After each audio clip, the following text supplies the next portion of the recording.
സ്വന്തം സംസ്ഥാനത്ത് നടക്കുന്ന ഈ കോടികളുടെ കുംഭകോണം എന്ന് വിശേഷിപ്പിക്കാവുന്ന ആ അഴിമതിയിൽ ഒരു നടപടി പോലും എടുക്കാതെയാണ് ഇവർ നീറ്റിന്റെ പ്രശ്നം പറഞ്ഞുകൊണ്ട് ഇത് രാഷ്ട്രീയവൽക്കരിച്ചുകൊണ്ട് രാജ്യതലസ്ഥാനത്ത് കുത്തിയിരിക്കുന്നത്. എന്ത് ധാർമ്മികതയാണ് കോൺഗ്രസിനുള്ളത്? നീലിമ, അതിനെക്കുറിച്ച് പറഞ്ഞാൽ വളരെ തമാശയാണ്.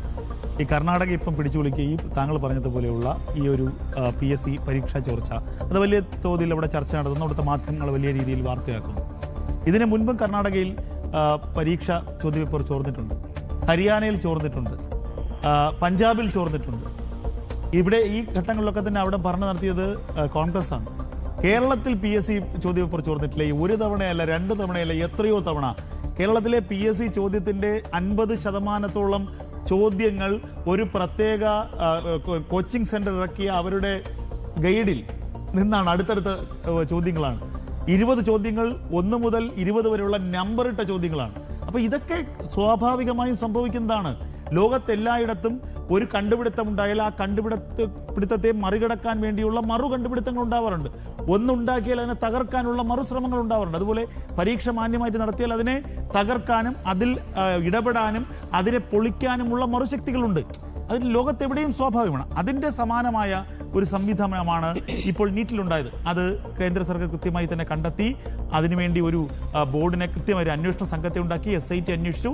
അതിലുൾപ്പെട്ട എത്രയോ പേർ ഇതിനകം തന്നെ ജയിലിലാണ്. അതിൻ്റെ പ്രധാനിയുടെ വീട് വരെ ഇടിച്ചു നിരത്തി മാതൃകാപരമായ നടപടിയെടുത്തു.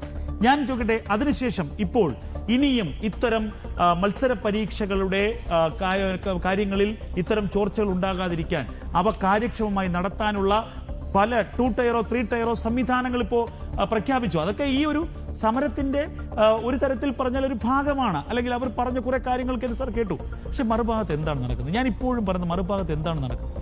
ഇപ്പോൾ നേരത്തെ ഗൗതം പറഞ്ഞു വെച്ചതുപോലെ ഉമർ ഖാലിദിനെ വിട്ടയക്കണമെന്ന് പറയുന്ന ഒരു ആവശ്യം ഉന്നയിക്കുന്നു. ഈ ആവശ്യം ഉന്നയിച്ച് ഒരു സമരം നടത്തുന്നവരുടെ ലക്ഷ്യം എന്താണ്? ഇത് നീറ്റ് പരീക്ഷയുമായി ബന്ധപ്പെട്ടോ അല്ലെങ്കിൽ രാജ്യത്തെ വിദ്യാർത്ഥികളുടെ ഭാവിയെക്കുറിച്ചോ അല്ലെങ്കിൽ ഇനി വരാനിരിക്കുന്ന തലമുറയുടെ ഭാവിയെക്കുറിച്ചോ ഓർത്താണോ? അല്ലല്ലോ. ഈ ആവശ്യം ഇന്ന് അംഗീകരിക്കപ്പെട്ട് കഴിഞ്ഞാൽ നാളെ കൊടും ക്രിമിനലുകളായ രാജ്യത്തിൻ്റെ ജയിലിൽ കിടക്കുന്ന ഭീകരവാദികളെ മോചിപ്പിക്കണമെന്ന് ആവശ്യപ്പെട്ടുകൊണ്ട് ഇവരായിരിക്കില്ല, ഈ അഭിജിത്ത് ദീപ്കെ ആയിരിക്കില്ല, ഇതിൻ്റെ മറ്റൊരു വെർഷൻ വരും, മറ്റൊരു മുഖം വരും. ആ മറ്റൊരു മുഖം വീണ്ടും സമരം നടത്തും. അപ്പോൾ എനിക്ക് തോന്നുന്നത് 1999 കണ്ടഹാർ വിമാന റാഞ്ചൽ പോലെ രാജ്യ തലസ്ഥാനത്തിലെ ജന്തർ മന്ദറിനെ തടങ്കലിലാക്കിക്കൊണ്ട്, അവിടുത്തെ ജനങ്ങളെ തടങ്കലിലാക്കിക്കൊണ്ട് ഇവർ ഭീകരവാദികളെ മോചിപ്പിക്കാൻ ശ്രമിക്കുകയാണ്. ഇത്തരത്തിലുള്ള മുദ്രാവാക്യങ്ങൾ, ഇത്തരത്തിലുള്ള ആവശ്യങ്ങളാണ് നമ്മൾ ചിന്തിക്കുന്നുണ്ട്. 89 ഇത്തരത്തിലുള്ള തട്ടിക്കൊണ്ടുപോയിക്കൊണ്ട് നിരവധി ഭീകരന്മാരെ മോചിപ്പിക്കുന്ന സാഹചര്യം ഉണ്ടായി.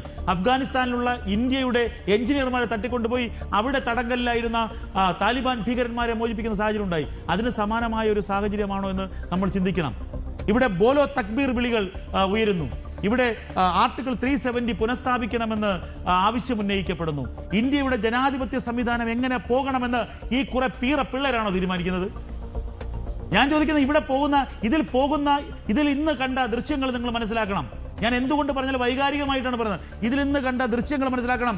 ഈ പഞ്ചാബിൽ നിന്ന് വന്ന സിഖുകാർ അവിടെയുള്ള ഈ സമരക്കാരെടുത്തിട്ട് പെരുമാറുകയാണ്. കള്ളും കഞ്ചാവും അടിച്ച് ബോധമില്ലാത്ത ആ സമരത്തിലിരുന്നവരെ ഈ സമരത്തിൽ പങ്കെടുക്കാൻ വന്ന സിഖുകാർ ആക്രമിക്കുന്ന ദൃശ്യങ്ങൾ ഇന്ന് സോഷ്യൽ മീഡിയയുടെയും ദേശീയ മാധ്യമങ്ങളുടെയും പുറത്തു വരുന്നു. അപ്പോൾ എന്താണ് ഇതിൻ്റെ ലക്ഷ്യം? ഞാൻ എല്ലാവരെയും പറയുന്നതല്ല. ഒരു സമരത്തിൽ നല്ല ആളുകളും ചീത്ത ആളുകളും ഉണ്ടാകും. പക്ഷേ ഈ സമരത്തിൻ്റെ ലക്ഷ്യം എന്താണ്?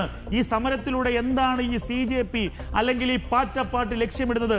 അല്ലെങ്കിൽ ആരാണ് ഈ അഭിജിത്ത് ദീപ്കയുടെ പിന്നിലെന്ന് തിരിച്ചറിയാതെ ഈ പറയുന്ന ഒരു സമര കൂട്ടത്തിനിടയിൽ വന്ന് വീണ് പോകുന്ന സാധാരണക്കാരായ പിള്ളേരെ കുറിച്ചാണ് ചിന്തിക്കുന്നത്. ഇവിടെ തിരുവനന്തപുരത്ത് പിണറായി വിജയന്റെ വീട്ടിലേക്ക് ED എത്തിയപ്പോൾ അവിടെ പിണറായി വിജയനും പ്രശ്നമില്ല, മകൾക്കും പ്രശ്നമില്ല, കുടുംബക്കാർക്കും പ്രശ്നമില്ല. പുറത്തു നിന്ന കുറെ പാർട്ടിക്കാർ ED ആക്രമിച്ചു. ഇന്ന് എനിക്ക് തോന്നുന്നത് 58ാമത്തെ ദിവസമാണ്. 25ാം പ്രതി വിഷ്ണുവിന് താൽക്കാലിക ജാമ്യം. എന്തിനെന്നറിയോ? ഇടക്കാല ജാമ്യം. അച്ഛൻ്റെ മരണ ചടങ്ങിൽ പങ്കെടുക്കാൻ വേണ്ടി മാത്രം. ഈ സെഞ്ചുറി അടിച്ചാൽ പോലും ഇവന്മാരൊന്നും പുറത്തിറങ്ങില്ലല്ലോ, സെഞ്ചുറി അടിച്ചാൽ പോലും. അപ്പോൾ ഇതുപോലെയുള്ള കലാപങ്ങളിൽ ചെറുപ്പക്കാരെ, വളർന്നു വരാനിരിക്കുന്ന ഭാവി തലമുറയെ തള്ളിയിട്ടുകൊണ്ട് അവരുടെ ജീവിതം നശിപ്പിക്കില്ലേ ഇവർ ചെയ്യുന്നത്? സർക്കാർ വിളിച്ചില്ലേ അന്തസ്സായിട്ട് ചർച്ച നടത്താമെന്ന് പറഞ്ഞില്ലേ? ചർച്ച നടത്തി. ഇവരുടെ ആവശ്യങ്ങൾ അംഗീകരിച്ചത് ഇവരെ തന്നെ പറയുന്നു. ഇവർ മുന്നോട്ട് വെച്ച 2 ആവശ്യങ്ങൾ നമ്മളോട് ചർച്ചയാകുമ്പോൾ എങ്ങനെയാണ്? നമ്മൾ 5 ഡിമാൻഡ് വയ്ക്കുന്നു, അവർ 1 ഡിമാൻഡ് അംഗീകരിക്കാമെന്ന് പറയുന്നു. നമ്മൾ വീണ്ടും 4 കുറയ്ക്കുന്നു, 2 അംഗീകരിക്കുന്നു. അപ്പോൾ ഒരു സമ്മിശ്രമായ ഒരു ഒത്തുതീർപ്പ് വ്യവസ്ഥയിലേക്ക് എത്തണ്ടേ? അതല്ലേ ചർച്ച എന്ന് പറയുന്നത്. വിട്ടുവീഴ്ച അല്ലാതെ ഇവന്മാര് മുന്നോട്ട് വയ്ക്കുന്നത് മുഴുവൻ അംഗീകരിക്കാനാണെങ്കിൽ നാളെ പിന്നെ മോഡി ഇവിടെ നിന്ന് ഇറങ്ങിപ്പോയാൽ അതിന് ഇവന്മാർ കയറി ഭരിച്ചാൽ മതിയല്ലോ. അപ്പൊ ഞാൻ പറയുന്നത് ഒരു തരത്തിലുള്ള വിട്ടുവീഴ്ചയും ഈ പാറ്റ സമരത്തിൽ നടത്താൻ പാടില്ല. നടത്തിയാൽ അത് രാജ്യത്തിന്റെ ഭാവി തലമുറയ്ക്ക് കൊടുക്കുന്ന തെറ്റായ സന്ദേശമായിരിക്കും. ഇത്തരത്തിൽ കുറെ കോപ്രായം കാട്ടിക്കൊണ്ട് ഒരു 10,000-2,000 പേര് 5,000 പേര് രാജ്യതലസ്ഥാനത്ത് സംഘടിപ്പിച്ചാൽ സർക്കാരിനെ വിറപ്പിക്കാൻ കഴിയും. ഇത്തരത്തിൽ കുറെ ചെറുപ്പക്കാരെ ബ്രെയിൻ വാഷ് ചെയ്ത് സർക്കാരിനെതിരെ മുദ്രാവാക്യം വിളിക്കാൻ ശ്രമിച്ചാൽ, കുറച്ച് അക്രമം ഉണ്ടാക്കിയാൽ സർക്കാർ വിറയ്ക്കും. നമ്മുടെ എല്ലാ ആവശ്യങ്ങൾ അംഗീകരിക്കപ്പെടുമെന്നൊരു തെറ്റായ ചിന്താഗതി രാജ്യത്ത് രൂപപ്പെടാൻ ഈ CJP പാറ്റ സമരം ഇടയാക്കും. അതുകൊണ്ട് ആവശ്യങ്ങൾ ന്യായമാണെങ്കിൽ അംഗീകരിക്കണം. പക്ഷേ ന്യായമായ ആവശ്യങ്ങൾ അംഗീകരിക്കാൻ തെരുവിൽ ഗുണ്ടായിസ് നടത്തുകയല്ലേ വേണ്ടത്. നമ്മൾ ഇന്നലെയൊക്കെ പറഞ്ഞതുകൊണ്ട് വീണ്ടും ഞാൻ ആവർത്തിക്കുന്നത് ഒരു കാര്യം കൂടി ഞാൻ പറയാം. ഇതിൽ കേരളത്തിലെ പ്രബുദ്ധ മലയാളികൾ എന്ന് പറയുന്ന ഈ ഒരു വർഗത്തിന്റെ വിവരക്കേടിനെ കുറിച്ചാണ് ഞാൻ പറയുന്നത്. ഇവിടെ പേർളി മാണി എന്ന് പറയുന്ന ഒരു അവതാരികയുണ്ട്. ആ പേർളി മാണി കഴിഞ്ഞ ദിവസം അവരുടെ ഇൻസ്റ്റഗ്രാമിൽ ഒരു പോസ്റ്റ് ഇട്ടു.